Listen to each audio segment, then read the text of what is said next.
Hello दोस्तों, कैसे हैं आप सब लोग। उम्मीद करता हूं काफी अच्छे होंगे। तो दोस्तों 19 अगस्त को 4 जो अपकमिंग आईपीओज हैं उनमें से एक आईपीओ है विक्रम सोलर का आईपीओ, जिसकी डिमांड अभी सबसे ज्यादा चल रही है जो भी आईपीओज है उनमें से। तो उसका हम रिव्यू करेंगे इस वीडियो के अंदर। मतलब अप्लाई करना नहीं करना वो सारी चीजें जानेंगे, लिस्टिंग गेंस के हिसाब से करें लॉन्ग टर्म के हिसाब से। तो सबसे पहले एक अंदाजन ग्रे मार्केट का प्रीमियम देखेंगे, इससे हमें थोड़ा बहुत लिस्टिंग गेंस का अंदाजा होगा। फिर इस कंपनी की डिटेल्स के बारे में जानेंगे, मतलब कंपनी क्या काम करती है, कौन से सेक्टर की कंपनी, फ्यूचर कैसा रह सकता है। फिर इसके फाइनेंशियल फंडामेंटल्स जानेंगे, कंपनी प्रॉफिट के अंदर या लॉस के अंदर, और अपने जो भी कंपीटिटर्स वगैरह उनसे महंगी है या सस्ती है। फिर इस आईपीओ की डिटेल्स जानेंगे। अंत में हम जानेंगे कि क्या इस आईपीओ में अप्लाई करना चाहिए, नहीं करना चाहिए, करे तो लिस्टिंग गेंस के हिसाब से या लॉन्ग टर्म के हिसाब से। सारी चीजें हम क्लियर करेंगे इस वीडियो के अंदर। तो वीडियो शुरू करने से पहले दोस्तों Telegram, Instagram, WhatsApp channel, free में डीमेट अकाउंट, सबकी लिंक डिस्क्रिप्शन के अंदर है, ज्वाइन करके रख लीजिए। और दोस्तों सारी चीजें मैं क्लियर करूंगा, डिसीजन आपको अपनी रिस्क अपना एनालिसिस लगा के ही बनाना है। तो सबसे पहली चीज, जीएमपी एक अंदाजन ग्रे मार्केट का प्रीमियम जान लेते हैं। तो लगभग 20% के आसपास बता रहा है, 65 से 70 रुपए के बीच में इसकी जीएमपी आज की तारीख में बता रही है। और देखिए दोस्तों, ग्रे मार्केट का प्रीमियम एक अंदाजा है, इसके पूरे भरोसे हमको नहीं रहना है। ठीक है, अब इस कंपनी की डिटेल्स के बारे में जान लेते हैं, मतलब ये कंपनी काम क्या करती है। तो कंपनी जो है सन 2005 के अंदर इनकॉर्पोरेट हुई थी। तो ये जो सोलर पीवी मॉड्यूल होते हैं, मतलब आप सोलर प्लेट जिसको बोल सकते हैं, वो ये मैन्युफैक्चर करती है। और ये 2005 के अंदर इनकॉर्पोरेट हुई थी। करीब करीब 21 साल हो गए हैं अपने इस सेक्टर के अंदर, मतलब अच्छा एक्सपीरियंस हो गया है। और ये लीडिंग मैन्युफैक्चरर है।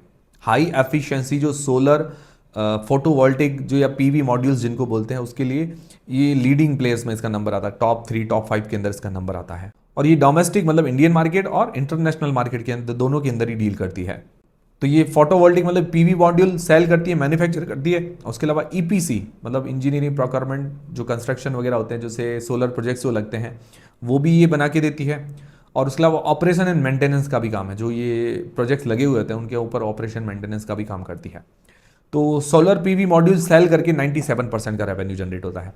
बाकी 3% ही जनरेट होता है ईपीसी और ऑपरेशन मेंटेनेंस से। तो ज़्यादातर इसकी सेलिंग से ही रेवेन्यू जनरेट होता है। बाकी इंडिया से 85% का रेवेन्यू जनरेट होता है, एक्सपोर्ट से 15% का। और एक्सपोर्ट में भी 99% एक्सपोर्ट होता है यूएस के अंदर। तो ज़्यादातर जो आप मान के चलिए कि भाई जो 15% एक्सपोर्ट है वो लगभग यूएस के अंदर ही है। बाकी कुछ छोटी मोटी कंट्रीज में है, उसके अलावा यूएस के अंदर सबसे ज़्यादा है।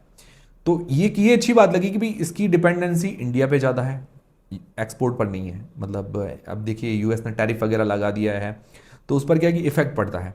तो अभी क्या है कि एक्सपोर्ट इसका कम है, 15% ही, तो इसका ज़्यादा इफेक्ट नहीं पड़ेगा। ज़्यादातर सेलिंग इंडिया के अंदर हो रही है 85%, तो ज़्यादा बेनिफिट है इसके लिए। फिर जो सोलर पीवी मॉड्यूल है वो सेल करने के अंदर वारी एनर्जी सबसे नंबर 1 है, जो लिस्ट हो गई है।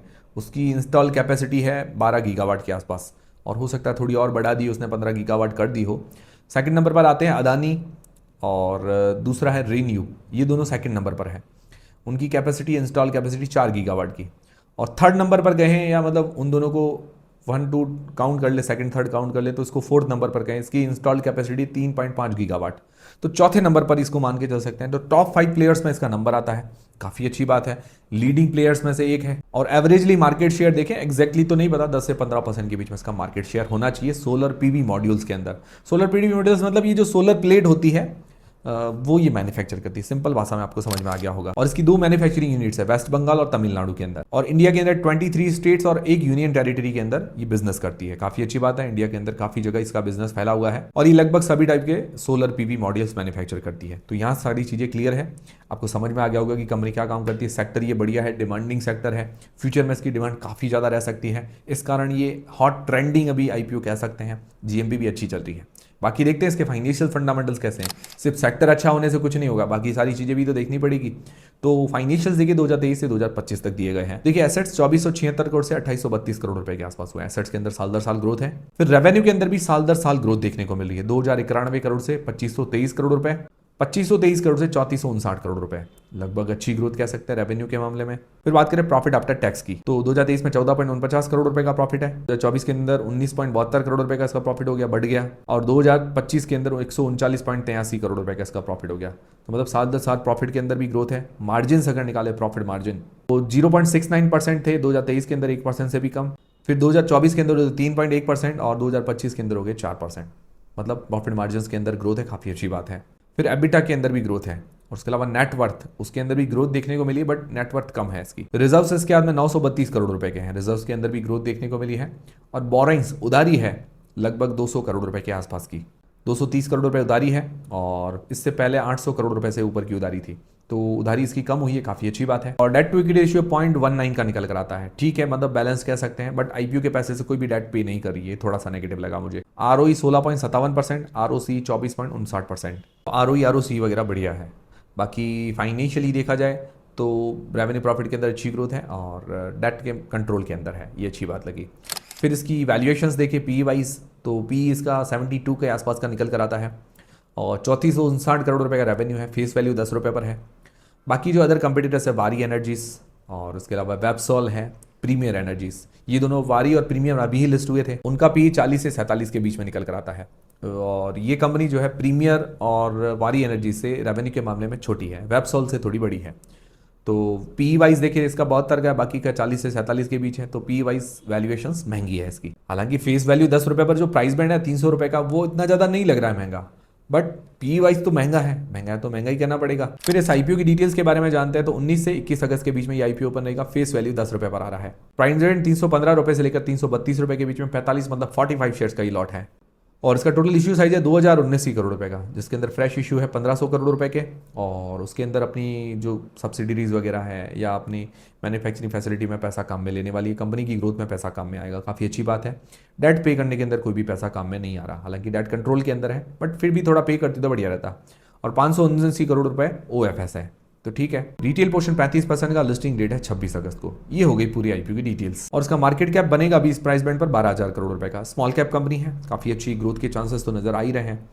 तो अब जानते हैं इस आईपीओ में अप्लाई करना चाहिए नहीं करना चाहिए, करे तो लिस्टिंग इसके हिसाब से, लॉन्ग टर्म के हिसाब से। उससे पहले आपके पास या आपके फैमिली मेंबर्स में किसी के पास डीमेट अकाउंट नहीं खुलवाना चाहते हैं तो उसकी लिंक डिस्क्रिप्शन के अंदर है। सबसे पहले जो लोग लिस्टिंग के हिसाब से अप्लाई करना चाहते हैं, तो देखिए सारी चीज़ें मैं क्लियर करूंगा, डिसीजन आपको अपनी रिस्क अपना एनालिसिस लगा के बनाना है। तो सबसे पहले चीज़ जो हमारे 4 पैरामीटर्स देखते हैं, नॉलेज जैज या जैज पैरामीटर, सिर्फ रिस्क मापने के लिए देखते हैं। तो देखिए सबसे पहली चीज़ है जीएमपी इसकी अच्छी बता रही 20% के आसपास, तो यहाँ पूरा 1 पॉइंट हो जाता है। फिर दूसरा है वैल्यूएशंस देखिए ठीक है, मतलब प्राइस बैंड तो अट्रैक्टिव है, बट पी वाइज वैल्यूएशन सस्ती नहीं है। तो यहाँ अभी 0 पॉइंट मान लो, 0 पॉइंट दे देते हैं, पूरा पॉइंट नहीं देते हैं, आधा पॉइंट भी नहीं देते हैं, तो भी देखिए। फिर आता है एंकर लिस्ट के बारे में, तो इश्यू साइज बड़ा है तो एंकर लिस्ट मुझे लगता है अच्छी आएगी, तो वहाँ पर पूरा 1 पॉइंट इसको मिल ही जाएगा। फिर सब्सक्रिप्शन वगैरह भी अच्छा मिल सकता है क्योंकि जीएमपी वगैरह अच्छी है, तो वहाँ पर भी आधा 1 पॉइंट मिल ही जाएगा। तो मुझे लगता है रिस्क से ये बाहर हो जाएगी लिस्टिंग गेंस के हिसाब से। बाकी देखते हैं, अपडेट मैं आपको कर दूंगा, अभी भी रिस्क से बाहर ही नजर आ रही है।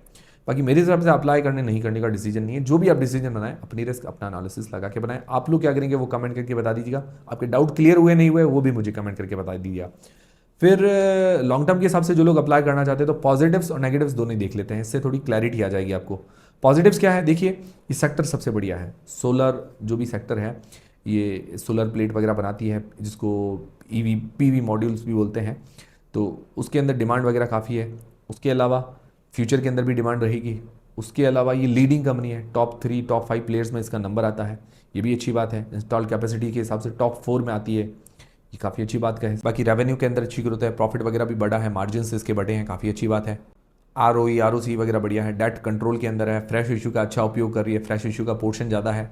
नेगेटिव्स क्या है, तो देखिए पी वाइज मुझे वैल्यूएशंस थोड़ी सी ज़्यादा लगी अपने पीयर कंपटीटर्स के मुकाबले, और फ्रेश इशू से कोई भी अपना डेट उधारी नहीं पे कर रही है, थोड़ा पे करना चाहिए था। बाकी ओवरऑल इतना विशेष कोई नेगेटिव नहीं है, कंपनी अट्रैक्टिव नजर आ रही है लॉन्ग टर्म लिस्टिंग इस दोनों के हिसाब से।